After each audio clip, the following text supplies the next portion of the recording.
যেই দল তার নিজের কর্মীদেরকে সামাল দিতে পারছে না বা পারবে না, সেই দলের হাতে বাংলাদেশের একজন মানুষের জীবনও নিরাপদ নয়। মানুষের সমাজে সংগঠনে কিছু অল্প ভুল থাকতেই পারে, আমরা ভুলের ঊর্ধ্বে নই, কিন্তু দুর্নীতি আমাদের সংস্কৃতি নয়, চাঁদাবাজি আমাদের সংস্কৃতি নয়, দখলদারি আমাদের সংস্কৃতি নয়, মানুষের ইজ্জতের উপর হাত দেওয়া আমাদের সংস্কৃতি নয়।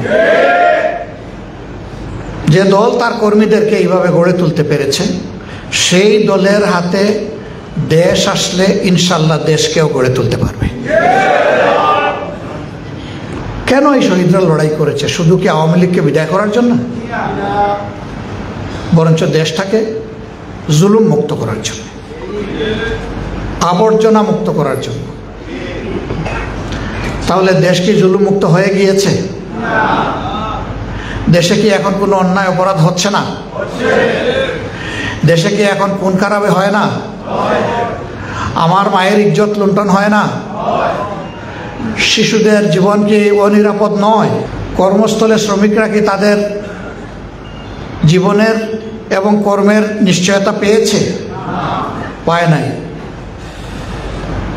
আল্লাহর কসম, আমাদের রাজনীতি এই জন্যে নয় যে আমরা ক্ষমতার তক্তে বসে, চেয়ারে বসে বাংলাদেশের কোন সম্পদ কিভাবে নিজের এবং শ্বশুর পরিবারের আয়ত্ত করা যায় সেই চেষ্টা করব। এই রাজনীতি আমরা করব না ইনশাআল্লাহ। তোমাদের নেতৃত্বের দুর্নীতির কারণে তোমাদের দেশ আগাচ্ছে না। এই জায়গাটা যদি তোমরা ঠিক করে ফেলতে পারো, তাহলে তোমাদের জাতি ম্যাক্সিমাম 20 থেকে 25 বৎসরের ভিতরে বুক উঁচু করে, মাথা উঁচু করে দাঁড়িয়ে থাকা একটা জাতি হয়ে যাবে। আমরা বলেছি একটা যুদ্ধ হয়েছে ফ্যাসিবাদের বিরুদ্ধে, ইনশাআল্লাহ আরেকটা যুদ্ধ দেশবাসীকে সাথে নিয়ে আমরা করব দুর্নীতির বিরুদ্ধে। এবং এই যুদ্ধে যেমন ফ্যাসিবাদের বিরুদ্ধে আল্লাহ আমাদেরকে মেহেরবানি করে বিজয় দিয়েছেন, ইনশাআল্লাহ এই যুদ্ধে বাংলাদেশের জনগণের বিজয় হবে ইনশাআল্লাহ। আমরা রাজনীতির ঝুঁকি আসলে দেশ ছেড়ে চলে যেতে চাই না। কোথায় যাব? আমরা কোনো দুনিয়ার বেহেশত কামনা করি না, আমরা আল্লাহ তাআলার কাছে সত্যিকারের বেহেশত পেতে চাই। সুতরাং আমরা বিশ্বাস করি, মৌত যদি আমাকে ঝাপটে ধরে, আল্লাহর যদি ফয়সালা হয়ে যায়, কোনো দেশ, কোনো শক্তি আমাদেরকে রক্ষা করতে পারবে না। আর যদি আল্লাহ তাআলার প্রোটেকশন থাকে, হেফাজত থাকে, কোনো দেশ, ব্যক্তির শক্তি আমাদের কোনো ক্ষতিও করতে পারবে না। এই বিশ্বাস, এই বুদের জায়গা থেকে আমরা 15.5 বছর বাংলাদেশের মাটি কামড়ে এখানে পড়েছিলাম, দেশ ছাড়িনি আমরা। আমাকে পার্সোনালি, আমার বন্ধু বান্ধব, সমবেতী, শুভাকাঙ্ক্ষী অনেকেই বলেছেন কৌশলের অংশ হিসাবে আপনি চলে আসেন, এখান থেকেও আপনি সাহায্য করতে পারবেন, নেতৃত্ব দিতে পারবেন। আমি বলেছি, একটা নামাজের জামাত শুরু হয়েছে, লোকেরা সেজদায়, আর আমি মেহরাবের জানালা দিয়ে পালিয়ে যাব, আমি সেই লোক নই। আমাদের কর্তব্য দুটো আমরা নির্ধারণ করেছি, একটা পরিবারের পাশে দাঁড়ানো, আর একটা খুনিদের বিচার নিশ্চিত করা। এই জন্য মূল থেকে এই দাবি আমরা জোরালো করে তুলে ধরেছি। সারা দেশে আমরা আমাদের আইনজীবীদেরকে অনুরোধ করেছি, খুনিদের পক্ষে আপন ভাই হলেও কেউ দাঁড়াবেন না, আদালতে কেউ দাঁড়াবেন না। আপনারা 2-1 জায়গায় একটু বিচ্ছিতি হয়েছে, সাথে সাথে আমরা গলা চেপে ধরেছি যে আপনার এই সম্পর্ক কি জাতির দায়িত্ববোধের চাইতে বড়? কেন আপনি এটা করতে গিয়েছেন? তারা লজ্জিত, অনুতপ্ত হয়ে ক্ষমা চেয়েছে। এই ক্ষেত্রে আমাদের অবস্থান জিরো টলারেন্স। সমাজকে, আজকের যে শিশু, কাজকেই তো সে কিছু দিবে, তারা এখন থেকে ইনশাআল্লাহ ভালো মানুষ হিসাবে গড়ে ওঠার জন্য ন্যূনতম যে সাপোর্টটা দরকার সেটা দিতে হবে, দেওয়া হবে ইনশাআল্লাহ। চা বাগানের শ্রমিক, সিলেট তো চা বাগান সমৃদ্ধ এলাকা, আমি তাদের সাথে বসেছি। এদের আসলে মুখের দিকে তাকানোই যায় না। এরা কি মানুষ নয়? তাদের কি সম্মানজনকভাবে বেঁচে থাকার কোনো অধিকার নেই? অবশ্যই আছে। কিন্তু যখন তারা তাদের ন্যায্য দাবিতে কোনো কিছু করে, বলে, আন্দোলন করে, সরকার তখন পুলিশ দিয়ে সাহায্য করে আর তাদেরকে মালিকের উপরে চাপায় দেয়। এরা কি মালিকের নাগরিক না এই দেশের নাগরিক? যদি দেশের নাগরিক হিসাবে সরকার আমার পিছনে টাকা পয়সা খরচ করে, তাহলে চা বাগানের শ্রমিক আমার ভাই এবং বোনের পিছনে টাকা পয়সা খরচ করবে না কেন? তাহলে আমাদের প্রথম কাজ হবে শহীদ এবং আহতদের ব্যাপারে যথাযথ সম্মান প্রদর্শন করা। এটা মুখের শুকনা কথায় চিড়া বিজানো নয়। তারা কেউ এই যুদ্ধের ময়দানে যাননি সরকার থেকে কোনো আর্থিক আনুকূল্য পাওয়ার জন্য, তারা গিয়েছেন জাতিকে মুক্ত করার জন্য। যারা জীবনের কোনো চাহিদা ছাড়াই এই রকম গিয়েছেন, তাদের ব্যাপারে এত হিসাব নিকাশ আবার কিসের? রাষ্ট্রীয় ট্রেজারির হাত তাদের দিকে যাচ্ছে না কেন? একনেকে বিভিন্ন বাজেট পাশ হয়, এর আগে এই বাজেট কেন পাশ হলো না? আল্লাহ যদি সুযোগ দেন, আমরা কথায় নয় বাস্তবে প্রমাণ করার চেষ্টা করবো ইনশাআল্লাহ। প্রিয় দেশটা যাতে দাঁড়াতে না পারে, কোমর সোজা করে উঠতে না পারে, জাতি যাতে সামনে এগুতে না পারে, যুবকদের প্রত্যাশা যাতে পূরণ না হয়, শিশুরা যাতে ভালো মানুষ হয়, সুনাগরিক হয়, আগামীর দক্ষ নাগরিক এবং নেতা হয়ে গড়ে উঠতে না পারে, এই জন্য এই সমাজটাকে দফায় দফায় তারা অস্থির করার চেষ্টা করেছে।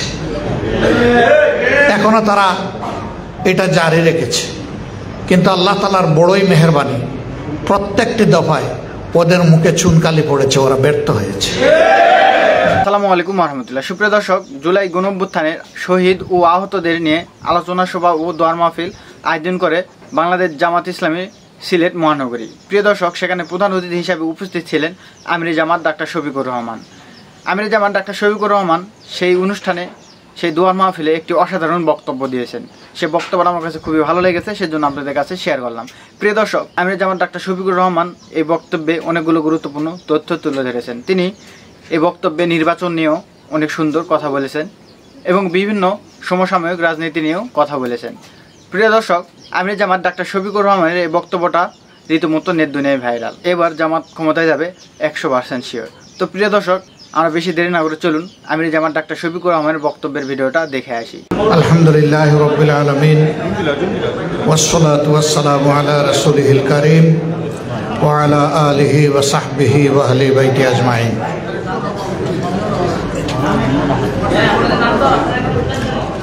ঐতিহাসিক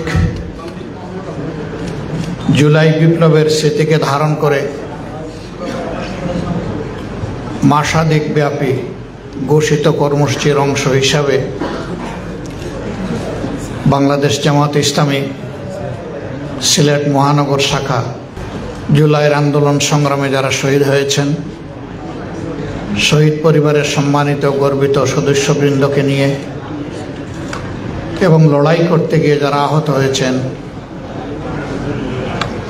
অনেকে পঙ্গুত্ব বরণ করেছেন, তাদের সম্মানে আজকের এই আয়োজন। এই আয়োজনের সম্মানিত সভাপতি, মঞ্চে বসা কেন্দ্রীয়, আঞ্চলিক এবং স্থানীয় দায়িত্বশীল বৃন্দ, গর্বিত শহীদ পরিবারের সম্মানিত সদস্যবৃন্দ, আহত জুলাই যোদ্ধাবৃন্দ, সুধীমণ্ডলী এবং সাংবাদিক বন্ধুগণ, মহান রবের দরবারে হৃদয়ের গভীর থেকে মাথা নুয়ে কৃতজ্ঞতা আদায় করছি, যিনি ফেসিবাদের জাতাকল থেকে এই জাতিকে গেল বৎসর একটি ইতিহাস সৃষ্টিকারী আন্দোলন, অভ্যুত্থান এবং বিপ্লবের মধ্য দিয়ে মুক্তি দিয়েছেন। আলহামদুলিল্লাহ। যাদের জীবন বিলিয়ে দেওয়া এবং জীবন বাজি রেখে লড়াই করার কারণে আমরা এই মুক্তি পেয়েছি, জাতি হিসাবে চিরদিন আমরা তাদের কাছে কৃতজ্ঞ থাকব। আপনারা লক্ষ্য করেছেন, জুলাই বিপ্লবের পরে 5ই আগস্ট রাতের বেলায় আমরা জাতিকে আহ্বান জানিয়েছিলাম, এই দেশ আমাদের, এদেশের জনগণ আমাদের, সুতরাং সবাই ধৈর্য ধরুন এবং শান্ত থাকুন।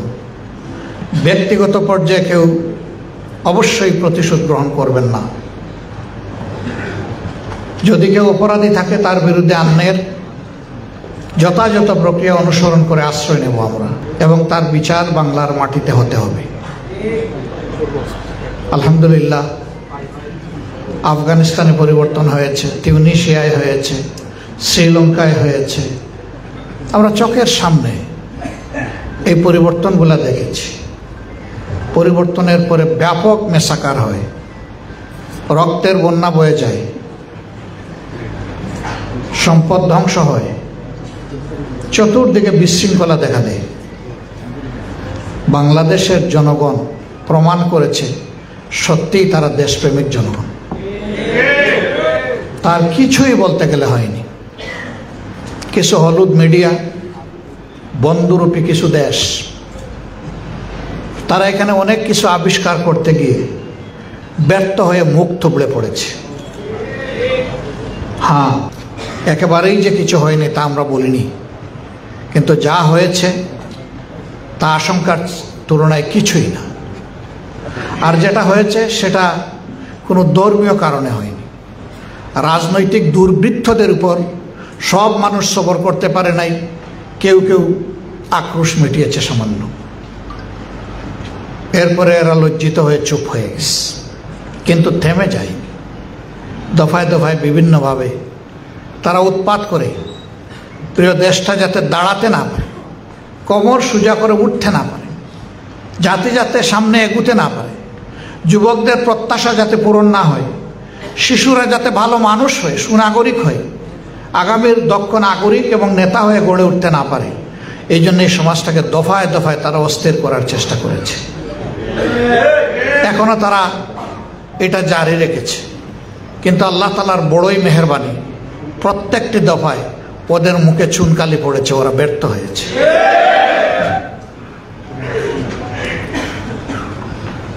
আমরা একটা মজলুম দল, তবে একমাত্র মজলুম দল নই। বাংলাদেশের সবগুলা বিরোধী দল মজলুম ছিল, আলিম উলামা মজলুম ছিলেন, সাংবাদিক বন্ধুরা মুসলিম ছিলেন, সুশীল সমাজের যারা ন্যায়পন্থী সত্য কথা বলতেন সেই সমস্ত মানুষ মজলুম ছিলেন, এবং সত্যিকার অর্থে 18 কোটি মানুষই মজলুম ছিল। এরা বিভিন্নভাবে মানুষের উপর জুলুম করেছে, খুন করেছে, গুম করেছে, মামলা হামলা করেছে, বাড়িঘর বোলডোজার দিয়ে ভেঙে দিয়েছে। বাংলাদেশ জামাতে ইসলামের সবগুলা কার্যালয় কার্যত সিলগালা করে রেখেছে, নিবন্ধন আমাদের কেড়ে নিয়েছে, প্রতীক আমাদের খেয়ে ফেলেছে, শেষ পর্যন্ত দিশাহারা হয়ে আমাদেরকে নিষিদ্ধ ঘোষণা করেছে। এইটা আর কারো ব্যাপার, এগুলা শুধু আমাদের ব্যাপার। কিন্তু সেই আমরাই ডিসিশন নিলাম, আমরা এই দেশকে ভালোবাসি, আমাদের কোনো দাদার বাড়িও নাই, কোনো পিসির বাড়িও নাই। এই বাংলাদেশ আমাদের প্রিয় বাংলাদেশ, এবং দেশের বাইরে আমাদের কোনো বেগম পাড়াও নাই, তার প্রয়োজনও নাই। আল্লাহ তাআলা এখানে আমাদেরকে পয়দা করেছেন, এদেশের মানুষকে নিয়ে আমরা বাঁচতে চাই মর্যাদার সাথে।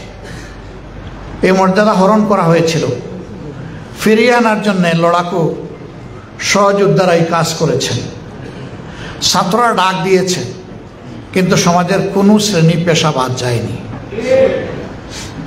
আমরা অগ্রাধিকার হিসাবে এই অভ্যুত্থান বা বিপ্লবের পরপরই আমরা ছুটে যাওয়ার চেষ্টা করেছি শহীদ পরিবারগুলোর কাছে, তাদেরকে সান্ত্বনা দিতে, তাদের পাশে দাঁড়ানোর সেই আকাঙ্ক্ষা ব্যক্ত করতে, এবং তাদেরকে সাহস যোগাতে যে ঘুরে দাঁড়াতে হবে, এই দেশকে গড়তে হবে। আপনার সন্তান, আপনার পিতা, আপনার স্বামী, আপনার ভাই, আপনার বোন, আপনার মেয়ে, যারাই নিহত হয়েছেন জালিমের হাতে, তাদের নাম, তাদের রক্তগুলা প্রত্যেকটা ফুটা সোনার আকর হয়ে এই জাতির বুকে জ্বলজ্বল করবে ইনশাআল্লাহ। আপনারা ভেঙে পড়বেন না, আমরা আপনাদের সাথে আছি। এবং শুধু মুখের কথায় আমরা চিড়া ভিজাতে চাইনি, আমাদের সামর্থ্য নিয়ে তাদের পাশে দাঁড়িয়েছি। কিন্তু একথার অর্থ এটি নয় যে সামান্য একটু সম্মানের সাথে তাদের হাতে কিছু তুলে দেওয়ার মাধ্যমে তাদের জীবনের সকল দুঃখ কষ্ট দূর হয়ে গেছে বা দূর হয়ে যাবে, এটা আমরা বিশ্বাস করি নাই। আমরা আমাদের নৈতিক দায়িত্বটাই কেবল পালন করার চেষ্টা করেছি। যারা আমাদের এইটুকু সুযোগ দিয়েছেন আমরা তাদের কাছে কৃতজ্ঞ। একটি শহীদ পরিবার কাউকেই দেয়নি, আমাদেরকে প্রথমবার দেয়নি, দ্বিতীয়বার দেয়নি, তৃতীয়বারের সময় বলেছে আসেন। আমরা গিয়েছি, আমরা তাদের কাছে বিশেষভাবে ঋণী। সবগুলা পরিবারকে সামান্য একটু উপহার দেওয়ার সুযোগ পেয়েছি, এই পরিবারটি নেয়নি। আত্মবিশ্বাসের সাথে তারা আমাদেরকে বলল যে আল্লাহ আমাদেরকে সচ্ছল রেখেছেন। প্রিয় সন্তান জীবিত থাকা অবস্থায় ছাত্র হয়েও আউটসোর্সিং করে, তার কোনো অ্যাকাউন্ট ছিল না, মা বাপের নামে অ্যাকাউন্ট খুলে সেখানে 26 লক্ষ টাকা সে রেখে গেছে। এ টাকা দিয়ে স্বামী স্ত্রী দুইজনই আমরা এই সপ্তাহে উমরা করতে যাচ্ছি, আল্লাহর শুকরিয়া আদায় করতে যাচ্ছি যে জাতির জন্য আমরা আমাদের একটা সন্তানকে উপহার দিতে পেরেছি। আল্লাহু আকবার। আপনারা এই উপহারটুকু যারা শহীদ হয়েছে তার মধ্যে সবচেয়ে গরিব পরিবার যেটা, তাদেরটাও তাদেরকে দিবেন, আমাদেরটাও তাদেরকে দেবেন। তাদের এই নৈতিক মূল্যবোধ, অন্য মানুষের প্রতি তাদের এই শ্রদ্ধা ভালোবাসা আমাদের চোখের কোণা থেকে পানি পড়েছে যে মানবতা বেঁচে আছে, মরে যায়নি। এই পরিবারটা হচ্ছে শহীদ মীর মুগ্ধের পরিবার। একটা একটা করে যখন শহীদ পরিবারের কাছে যেতে লাগলাম, শেষ পর্যন্ত হিসাবের খাতায় দেখলাম দিন আনে দিন খায় যারা শহীদ হয়েছেন তাদের মধ্যে 70% সেই মানুষগুলো শ্রমিক শ্রেণী, খেটে খাওয়া মানুষ। তাদের কোনো সম্পদ ছিল না দেশের জন্য খরচ করার, আল্লাহর দেওয়া একটা পবিত্র জীবন ছিল, সেটাই আল্লাহ তাআলাকে তারা দিয়ে দিয়েছে। আল্লাহু আকবার। আমরা দল হিসাবে তাদের কাছে কৃতজ্ঞ, জাতির একজন নাগরিক হিসাবে কৃতজ্ঞ। আমরা তাদেরকে বলেছি এই আশা আমাদের শুরু, এটা শেষ নয়। আপনাদের সাথে আমাদের সম্পর্ক নিয়মিত থাকবে ইনশাআল্লাহ। আমরা তাদেরকে এটাও বলেছি আপনাদের সাংসারিক জীবনের কোনো বাঁকে যদি আপনারা প্রয়োজন ফিল করেন, দেরি না করে, ইতস্তত না করে একটু আমাদেরকে স্মরণ করবেন। আপনাদের যোগাযোগ করতে দেরি হতে পারে, খবর পেতে পাওয়ার পরে আমাদের আসতে দেরি হবে না ইনশাল্লাহ, আমরা আসব। আপনাদের সুখের সময় আমাদেরকে স্মরণ করলে ভালো, না করলে কোনো অসুবিধা নেই, কিন্তু আপনাদের দুঃখের সময়ে যেন মেহেরবানি করে আমাদেরকে একটু স্মরণ করেন, যাতে এই দুঃখের ভাগটা আমরাও নিতে পারি। এই শহীদ পরিবারগুলো আল্লাহ তাআলার দরবারে দুনিয়া এবং আখিরাতে মর্যাদা লাভ করুক, সীমাহীন মর্যাদা লাভ করুক, আল্লাহর দরবারে এটা দোয়া করি। আর প্রিয় শহীদদেরকে আল্লাহ তাআলা যারা জীবন দিয়ে এই জাতিকে মুক্তি দিয়ে গেল, আল্লাহ তাআলা তাদেরকে জান্নাতের পাখি হিসাবে কবুল করুন। যারা আহত হয়েছেন, এখানে আরেকটা বিষয় বলতে হয় প্রসঙ্গত, ইতিহাস অমলিন, কিন্তু মাঝে মাঝে ইতিহাস মলিন হয়ে যায় এবং উল্টাপাল্টা হয়ে যায়। এই জন্য এই ইতিহাসকে ধরে রাখার জন্য আমাদের উপরে বহুমুখী চাপ, আমাদের সীমাহীন সীমাবদ্ধতা, তারপরে আমরা সাহস করে আল্লাহর উপর ভরসা করে হাত দিলাম যে আমরা প্রত্যেকটি শহীদের প্রোফাইল অবশ্যই তৈরি করবো ইনশাআল্লাহ।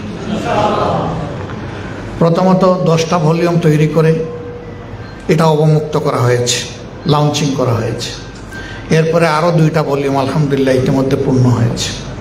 প্রত্যেকটি শহীদ পরিবারে আমরা চেষ্টা করেছি সেই স্মৃতিকথাগুলো পৌঁছে দিতে। আমাদের এই প্রক্রিয়া চলমান আছে, এখনও যার খবর পাচ্ছি আমরা তার কাছে ছুটে যাচ্ছি। তবে শতবার চেক এবং কাউন্টার চেক করে 100% নিশ্চিত না হওয়া পর্যন্ত আমরা এই বইয়ে কারো নাম তুলে আনছি না, কারণ আমরা চাই না একটা বিতর্কিত মানুষ এখানে আসার পরে যেন সমস্ত ইতিহাস মান হয়ে যায়। আপনারা দোয়া করবেন, মানুষ ভুল ত্রুটির ঊর্ধ্বে নয়, কিন্তু এই সেন্সিটিভ বিষয়টা আল্লাহ যেন আমাদেরকে বিশেষভাবে সাহায্য করে। অনেকে অবাক হয়েছে যে এই স্বল্প সময়ে মাত্র 6 মাসের ভিতরে আপনারা এই অসাধারণ কাজটি কিভাবে করলেন। আমি বলি যে আপনাদের দোয়া ছিল আর সকলের সহযোগিতা ছিল, বিশেষ করে আল্লাহ তাআলার সাহায্য ছিল, এই জন্য সম্ভব হয়েছে। আমরা এবার আমাদের আহত পঙ্গু ভাই বোনদের ব্যাপারে হাত দিয়েছি। তারও 2টি ভলিউম ইতিমধ্যে সম্পন্ন হয়েছে। আমার ধারণা এটা 50 ভলিউমের ঊর্ধ্বে হবে। আমরা থামবো না ইনশাআল্লাহ। আমরা খুঁজে খুঁজে সবাইকে বের করব এবং তাদেরকে ইতিহাসের পাতায় তুলে আনব। এই কাজটি কোনো দলের ছিল না, এটা সরকারের ছিল। আমরা বিস্মিত, আমরা অবাক, সরকার কেন এই কাজ করে নাই, অথবা করার কোনো আগ্রহ পর্যন্ত তারা প্রকাশ করে নাই। এই সরকার তো রক্তের উপর বসা, শহীদ এবং আহত ভাই বোনদের রক্তের উপর বসা।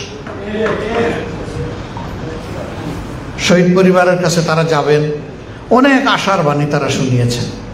কতটুকু গিয়েছেন না গিয়েছেন এই ব্যাপারে আমি কোনো কথা বলতে চাই না। এর বাস্তব সাক্ষী হচ্ছে শহীদ পরিবারগুলো। আহতদের চিকিৎসার নিশ্চয়তা দিয়েছিলেন, কিন্তু আহতরাই তার সাক্ষী, তারা সেই নিশ্চয়তার ওয়াদা পূরণ করতে পারেননি বা করেনি। এই ক্ষেত্রে বারবার আমরা তাগদা দেওয়া সত্ত্বেও তাদেরকে আমরা দুর্বল দেখতে পেয়েছি। একটা দল হিসাবে আমরা 3টা দেশকে অনুরোধ করেছিলাম, আপনারা মেহরবানি করে এগিয়ে আসুন। আপনাদের সামর্থ্য আছে এবং স্বাস্থ্যসেবায় আপনারা আমাদের চেয়ে বহু অগ্রসর হয়ে আছে। এর মাঝে 2টা দেশ চমৎকারভাবে সাড়া দিয়েছে। তারা তাদের মেডিকেল টিম পাঠিয়েছে। 1 মাস 1.5 মাস এখানে থেকে তারা যতটুকু পেরেছে তারা সেবা দিয়েছে। আমরা বলাই যদি এতটুকু হয়, সরকার বললে তো 50টা দেশ এখানে আসত। সরকার বললে তো 50টা দেশ ভাগ করে নিয়ে যেত। যারা চোখ হারিয়ে অন্ধ, এক চোখ নষ্ট হয়েছে, আরেক চোখ তার ঝুঁকিতে পড়েছে, অন্তত তার বেঁচে যাওয়া চোখটা তো সুস্থ হয়ে উঠত। কিন্তু সেই ক্ষেত্রে প্রচণ্ড ঘাটতি। সরকারের ভালো কাজে অবশ্যই আমাদের সমর্থন থাকবে, কিন্তু সরকারের যে জায়গায় দুর্বলতা সেই জায়গায় আমরা ছাড় দিয়ে কথা বলার মানুষ নই। সত্য কথা আমাদেরকে বলতেই হবে। কতটুকু এই সরকার করতে পারবে বা করবে আমরা জানি না, কিন্তু আমাদের দাবি চলমান থাকবে। আমরা আমাদের সীমিত সামর্থ্যের জায়গা থেকে যতটুকু পারি আমাদের ভাই বোনদের পাশে দাঁড়িয়েছি। আমাদের কর্তব্য 2টা আমরা নির্ধারণ করেছি, একটা পরিবারের পাশে দাঁড়ানো, আর একটা খুনিদের বিচার নিশ্চিত করা। এই জন্য মূল থেকে এই দাবি আমরা জোরালো করে তুলে ধরেছি। সারা দেশে আমরা আমাদের আইনজীবীদেরকে অনুরোধ করেছি, খুনিদের পক্ষে আপন ভাই হলেও কেউ দাঁড়াবেন না, আদালতে কেউ দাঁড়াবেন না। আপনারা 2-1 জায়গায় একটু বিচ্ছিতি হয়েছে, সাথে সাথে আমরা গলা চেপে ধরেছি যে আপনার এই সম্পর্ক কি জাতির দায়িত্ববোধের চাইতে বড়? কেন আপনি এটা করতে গিয়েছেন?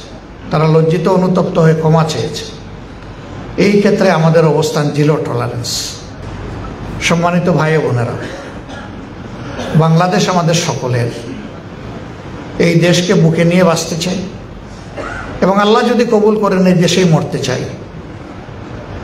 আমরা রাজনীতির ঝুঁকি আসলে দেশ ছেড়ে চলে যেতে চাই না। কোথায় যাব?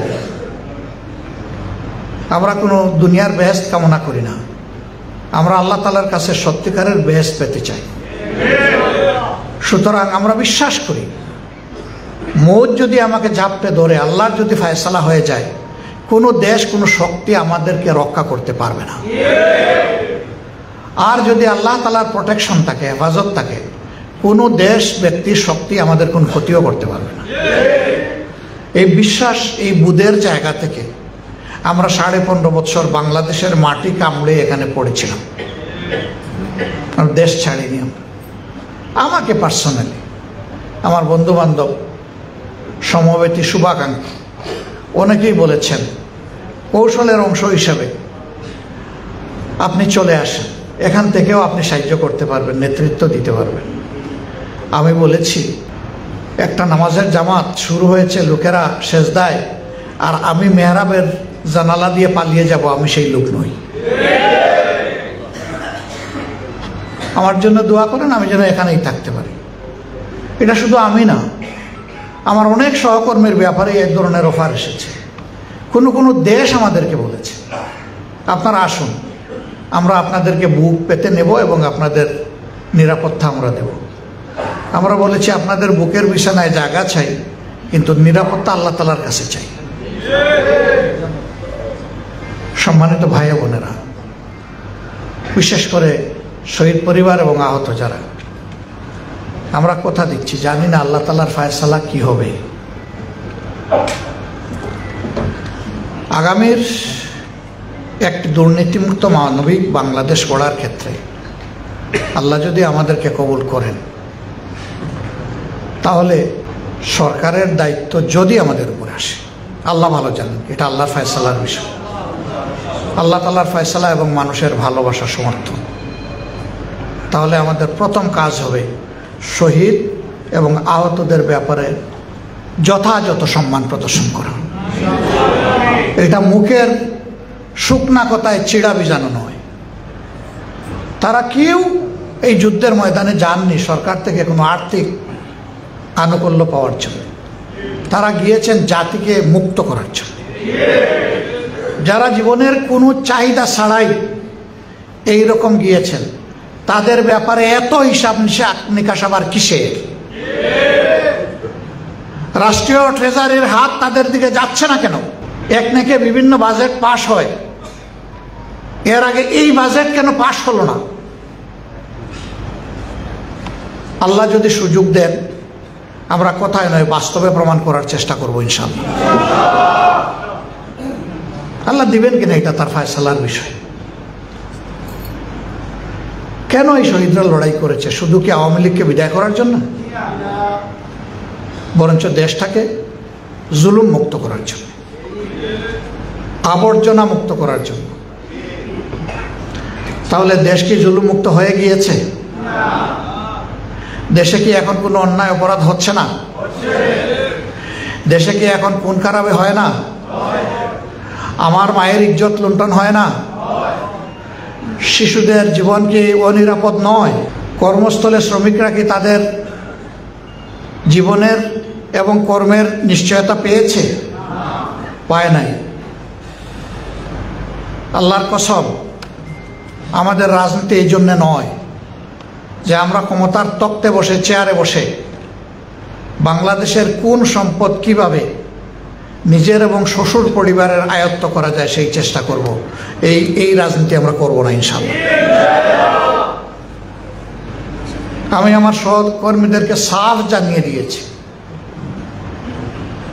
আগামীর রাজনীতিতে বাংলাদেশ জামাতে ইসলামের দায়িত্ব হবে নিজের বাবার সম্পত্তি এবং নিজের সম্পত্তি থেকে জনগণের জন্য খরচ করা। যারা সামাজিক দায়িত্বে নির্বাচিত হবেন, তারা আগে দলের কাছে তাদের সম্পদ বিবরণী জমা দেবেন, তারপরে দেশের কাছে জমা দেবেন। প্রতি বছর এই বিবরণী দিবেন, আমরা যাচাই বাছাই করে দেখব আপনার হালত কি দাঁড়িয়েছে। এবং শুধু তাই না, 18 কোটি মানুষের চোখ থাকবে আপনারা কিভাবে কোথায় কি করেন না করেন। আর আল্লাহ তাআলার ফেরেশতাদের চোখ থাকবে নির্ভুল চোখ। সেইটা নিয়ে আগামীর দুর্নীতিমুক্ত বাংলাদেশ আমরা গঠন করার অঙ্গীকার ব্যক্ত করেছি। আলহামদুলিল্লাহ, মানুষের সমাজে সংগঠনে কিছু অল্প ভুল থাকতেই পারে, আমরা ভুলের ঊর্ধ্বে নই, কিন্তু দুর্নীতি আমাদের সংস্কৃতি নয়, চাঁদাবাজি আমাদের সংস্কৃতি নয়, দখলদারি আমাদের সংস্কৃতি নয়, মানুষের ইজ্জতের উপর হাত দেওয়া আমাদের সংস্কৃতি নয়। যে দল তার কর্মীদেরকে এইভাবে গড়ে তুলতে পেরেছে, সেই দলের হাতে দেশ আসলে ইনশাল্লাহ দেশকেও গড়ে তুলতে পারবে। যেই দল তার নিজের কর্মীদেরকে সামাল দিতে পারছে না বা পারবে না, সেই দলের হাতে বাংলাদেশের একজন মানুষের জীবনও নিরাপদ নয়। বিভিন্ন জায়গায় যখন যাই, সমাজের চরম অসঙ্গতি দেখতে পাই। আমাদের এই সিলেট শহর, সিলেটকে ধরে নেওয়া হয় যে বাংলাদেশের মধ্যে সামর্থ্যবান একটা এলাকা আর্থিক দিক থেকে, কিন্তু এখানে কি নিম্ন আয়ের মানুষ নাই? এখানে কি বস্তি নাই? এখানে কি আমাদের পরিচ্ছন্নতা কর্মীদের অস্বাস্থ্যকর পরিবেশ বসবাস করার সেই কুটিরগুলা নাই? এদের কথা কে ভাববে? এদেরকে স্বাভাবিক জীবনে ফিরিয়ে আনার চিন্তাটা কে করবে? এই চিন্তা তো করবে সরকার যারা পরিচালনা করবে তারা। কিন্তু কি দেখতে পাচ্ছি, একটা বস্তিতে একটা সন্তানের জন্ম হচ্ছে অপুষ্টিতে বোকা মায়ের পেট থেকে। দুনিয়া আসার পরে তার একটুখানি যদি স্বাস্থ্য পরিষেবার প্রয়োজন হয়, তার সামর্থ্য নাই, সেইটা নিতে পারে না। সরকারি হাসপাতালে গেলে মিনিমাম চাহিদা পূরণ করা হয় না, আবার সেখানেও বহু ধরনের অনিয়ম এবং কারসাজি আছে। অনাদরে, অবহেলায়, অযত্নে এবং অপুষ্টিতে যে সন্তান বেড়ে ওঠে, সেই সন্তানের বেঁচে থাকাই যেখানে চ্যালেঞ্জ, তার শিক্ষাটা দিবে কে? ফলে সে শিক্ষার আলো থেকে থাকে বঞ্চিত। একটা সময় অপরাধ জগতের ডন যারা, এদের কুনজর পড়ে এদের দিকে, তখন এদেরকে টানে, এদেরকে প্রথমে মাদক বহনকারী বানায়, তারপরে সেবনকারী বানায়, তারপরে বিক্রেতা বানায়, এরপরে জমি দখলকারী বানায়, এরপরে একটা সময় তার হাতে অস্ত্র তুলে দেয়। এই অনাদরে অবহেলায় বেড়ে ওঠা সন্তান যখন তাকায় দেখে ঘর থেকে বের হয়ে, ওরে বাবা, আমার মাথার উপর তো 17 তলা, তখন বলে যে আমার বাবার রক্ত চুষা ঘামের উপর তোমার এই বিল্ডিং, অতএব তুমি সমাজে কেমনে শান্তিতে থাকো আমি দেখে নেব। এদের মধ্যে ক্ষোভ এবং প্রতিশোধের আগুন জ্বলে উঠে। আপনি এদেরকে অপরাধী বলে ঘৃণা করবেন, আপনার কোনো অধিকার নেই, কারণ তাকে ভালো মানুষ বানানোর যেহেতু আপনি কোনো দায়িত্ব নেননি, কাজেই আপনাকে আজকে এই দুঃখ কষ্ট, এই পরিণতি ভোগ করতেই হবে। তার মানে এটা নয় যে আমি অপরাধকে সমর্থন করছি। আমি বলছি যে অপরাধ কেন হয়। একটা দেশ এবং একটা সরকার যখন এইটুকু উপলব্ধি করবে, তখন আর কোনো মায়ের সন্তান অবহেলিত থাকবে না ইনশাআল্লাহ। এখানে আল্লাহ আমাদেরকে সুযোগ দিলে এখান থেকে আমাদের কাজ শুরু। সমাজকে আজকের যে শিশু, কাজকেই তো সে কিছু দিবে, তারা এখন থেকে ইনশাআল্লাহ ভালো মানুষ হিসাবে গড়ে ওঠার জন্য ন্যূনতম যে সাপোর্টটা দরকার সেটা দিতে হবে, দেওয়া হবে ইনশাআল্লাহ। চা বাগানের শ্রমিক, সিলেট তো চা বাগান সমৃদ্ধ এলাকা, আমি তাদের সাথে বসেছি। এদের আসলে মুখের দিকে তাকানোই যায় না। এরা কি মানুষ নয়? তাদের কি সম্মানজনকভাবে বেঁচে থাকার কোনো অধিকার নেই? অবশ্যই আছে। কিন্তু যখন তারা তাদের ন্যায্য দাবিতে কোনো কিছু করে, বলে, আন্দোলন করে, সরকার তখন পুলিশ দিয়ে সাহায্য করে আর তাদেরকে মালিকের উপরে চাপায় দেয়। এরা কি মালিকের নাগরিক না এই দেশের নাগরিক? যদি দেশের নাগরিক হিসাবে সরকার আমার পিছনে টাকা পয়সা খরচ করে, তাহলে চা বাগানের শ্রমিক আমার ভাই এবং বোনের পিছনে টাকা পয়সা খরচ করবে না কেন? তাকে শুধু মালিকের দিকে ঠেলে দেওয়া হবে কেন? এইভাবে মালিকের দিকে ঠেলে দিলে তো তারও সেই সাম্রাজ্য ভেঙে পড়বে, সে তো সামাল দিতে পারবে না। আমাদের চা শিল্প একজন এখন রুগ্ন শিল্পে পরিণত হয়েছে, অথচ স্বাধীনতা পূর্ব বাংলাদেশে এটি ছিল আমাদের প্রধান রপ্তানি পণ্য। আজকে কেন এই অবস্থা হলো? এই অবস্থা হয়েছে ওই সমস্ত যন্ত্রণাগুলো মিলে এবং দায় দায়িত্বহীন সরকারি অব্যবস্থাপনার কারণে। পৃষ্ঠপোষকতা নাই, ব্র্যান্ডিংয়ের কোনো চিন্তা নাই, এটাকে জাগিয়ে তোলার, সামনে এগিয়ে নেওয়ার কোনো চিন্তা নেই। সমাজের প্রত্যেকটা সেক্টর এইভাবে তছনছ হয়ে আছে। যেখানে আপনি চোখ ফেলবেন, আপনি যদি একজন হৃদয়বান নাগরিক হয়ে থাকেন, সব জায়গায় দেখবেন অসঙ্গতি, সব জায়গায়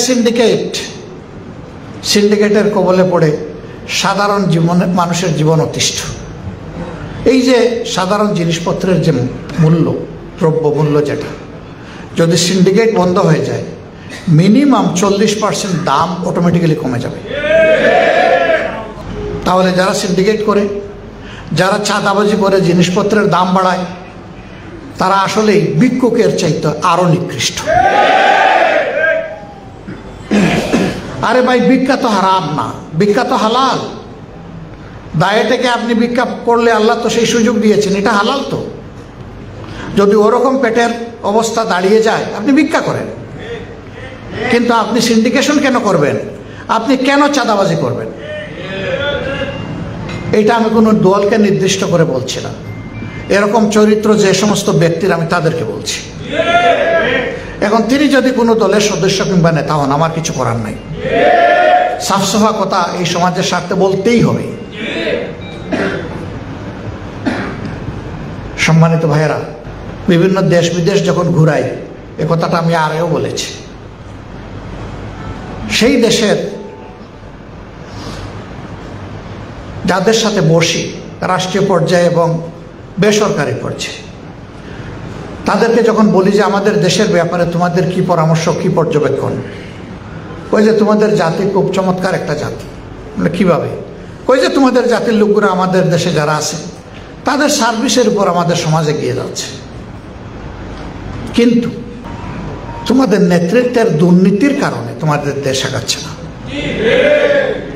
এই জায়গাটা যদি তোমরা ঠিক করে ফেলতে পারো, তাহলে তোমাদের জাতি ম্যাক্সিমাম 20 থেকে 25 বৎসরের ভিতরে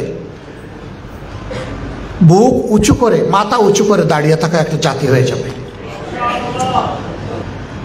আমরা বলেছি একটা যুদ্ধ হয়েছে ফ্যাসিবাদের বিরুদ্ধে, ইনশাআল্লাহ আরেকটা যুদ্ধ দেশবাসীকে সাথে নিয়ে আমরা করব দুর্নীতির বিরুদ্ধে। এবং এই যুদ্ধে যেমন ফ্যাসিবাদের বিরুদ্ধে আল্লাহ আমাদেরকে মেহেরবানি করে বিজয় দিয়েছেন, ইনশাআল্লাহ এই যুদ্ধে বাংলাদেশের জনগণের বিজয় হবে ইনশাআল্লাহ। এরপরে আমি বিশ্বাস করি 20 নয় 25 নয়, একটা দায়িত্বপরায়ণ খোদাবিরু সরকারের হাতে যদি দেশ পরিচালনার দায়িত্ব পড়ে, 5 বৎসরে এই জাতির চেহারা বদলে যাবে ইনশাআল্লাহ। আমাদের ছাত্র সমাজ, তাদের উপর শিক্ষা নামের অভিশাপ চাপিয়ে দেওয়া হয়েছে। এই শিক্ষার কাগজের বান্ডিল নিয়ে দুনিয়ার কোথাও কোনো মূল্যায়ন পাওয়া যায় না, নিজের দেশেও পাওয়া যায় না। এই অতর্ব অপদার্থ শিক্ষা তো আমরা চাই না আমাদের সন্তানদের জন্য। আমরা সেই শিক্ষা চাই যেই শিক্ষায় প্রত্যেকটি তরুণ তরুণী, যুবক যুবতী বিশ্বাস করবে যে আমি শুধু আমার মেধা আর আমার বাপের টাকায় আজকে এখানে আসি নাই, বরঞ্চ জনগণের প্রত্যেকটি মানুষের কন্ট্রিবিউশন, অবদান আছে আমাকে এই জায়গায় আনতে। একজন ভিক্ষুক ভাই বোনেরও আছে, কারণ সেও কিন্তু, তারও পেট আছে, সেও জিনিসপত্র কিনে, ওখানে তাকে বেড দিতে হয়। ট্যাক্স এবং বিদেশিক ঋণ, এই দুইটা নিয়েই সব কিছু চলে সরকারের।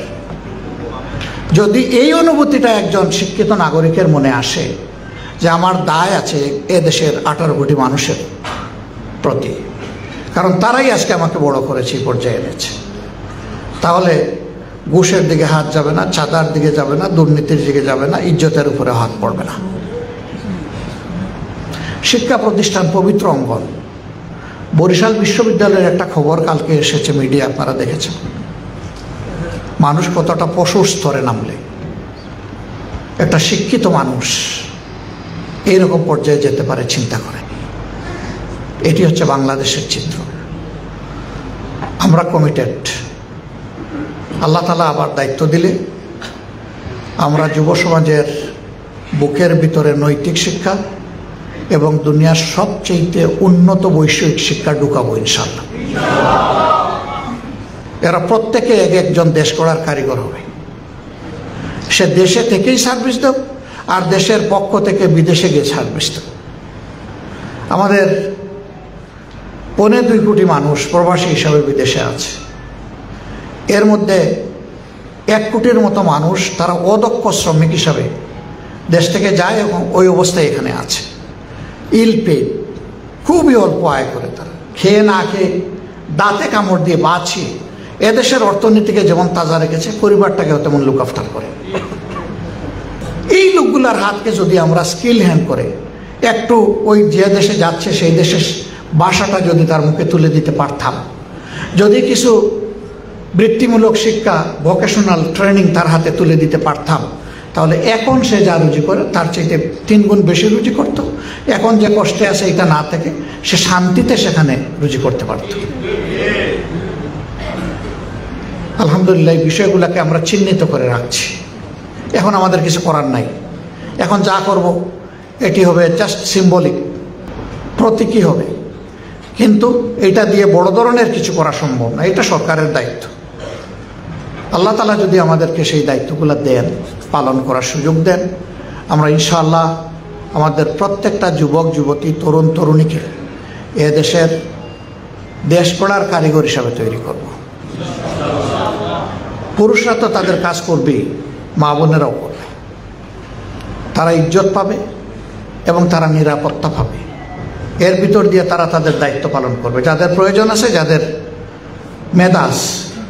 মেধা এবং প্রয়োজন অনুপাতে ইনশাআল্লাহ তারা ইজ্জত এবং নিরাপত্তার সাথে তারা কাজ করবেন, বসবাস করবেন। একটা জাতিকে যদি সমান্তরাল এইভাবে আমরা গড়ে তুলতে পারি, তাহলে জাতি আত্মনির্ভরশীল হবে, আত্মমর্যাদা বোধ সম্পন্ন। বৈদেশিক সম্পর্কের ব্যাপারে আমাদের কথা একদম সাফ। আমরা কোথাও একেবারেই বাস্তবিক অর্থে ইনডিড আমরা কারো কোনো প্রভুত্ব মানব না।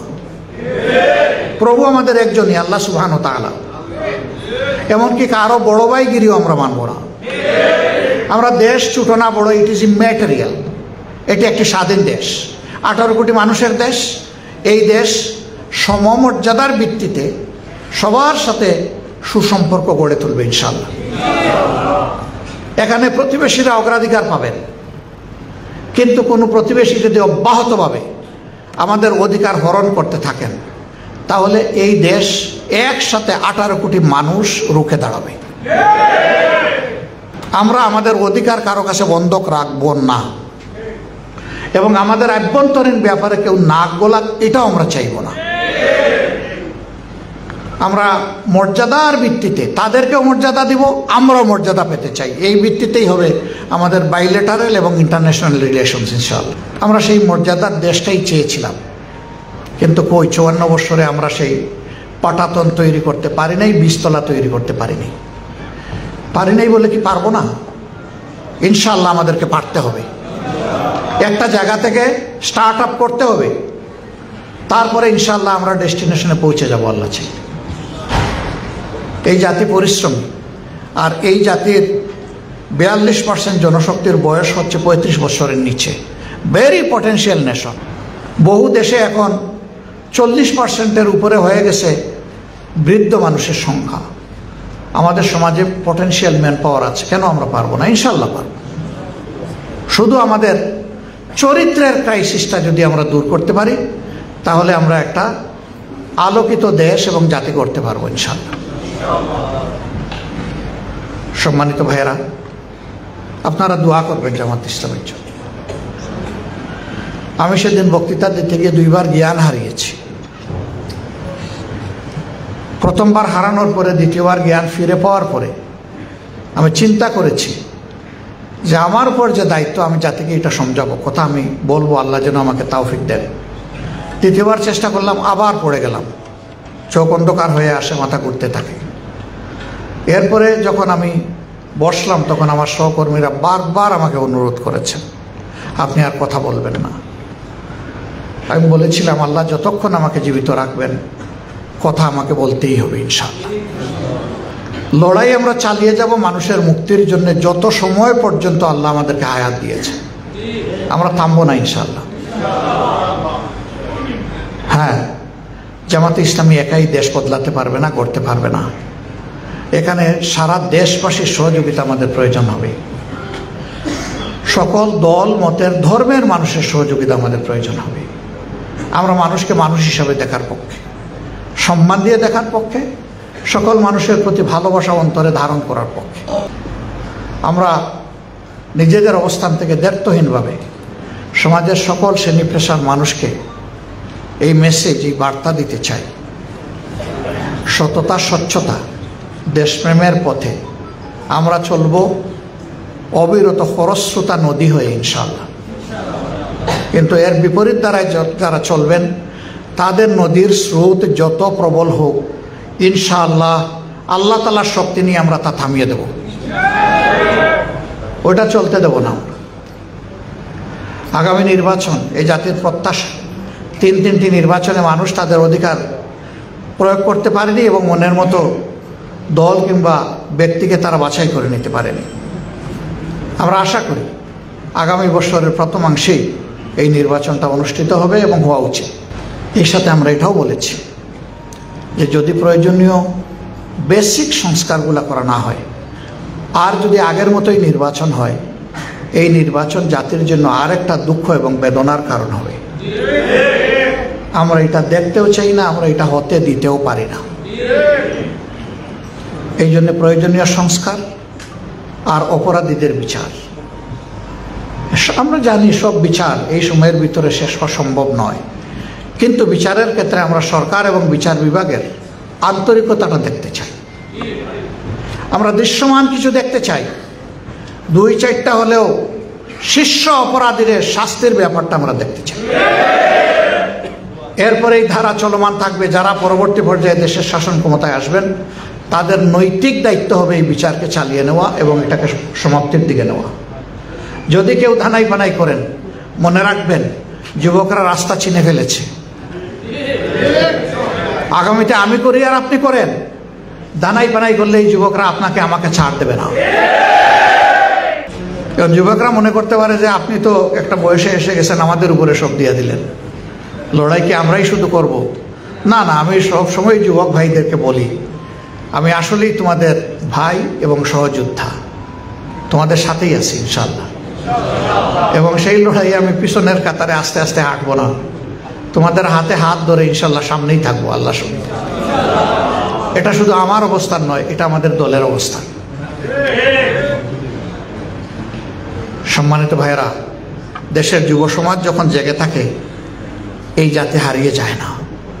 এই জাতি পথ খুঁজে পায়, মুক্তির পথ। আমরা আমাদের যুব সমাজকে নিয়ে খুবই আশাবাদী।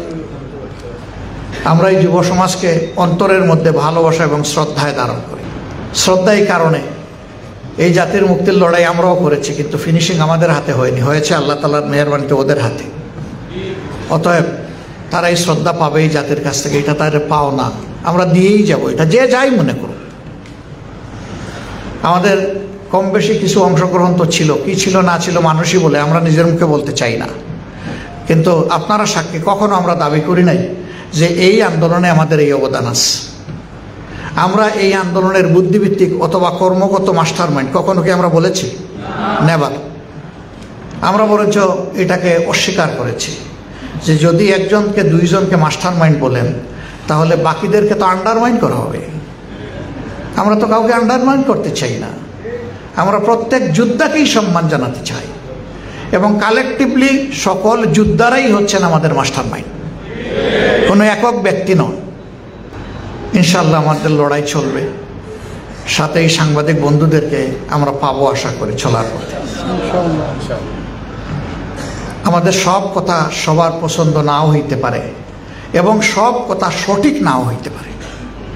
যদি বেঠিক কোনো কথা বলে ফেলি, আপনারা দয়া করে আমাদেরকে বলবেন। সমাজের 2টা সেকশন 4D ডাইমেনশনে দেখে। একটা রাজনীতিবিদ, তাদেরকে সমাজের সব দিকে চোখ রাখতে হয়। আর একটা সমাজের দর্পণ মিডিয়া, তাদেরকেও সব দিকে চোখ রাখতে হয়।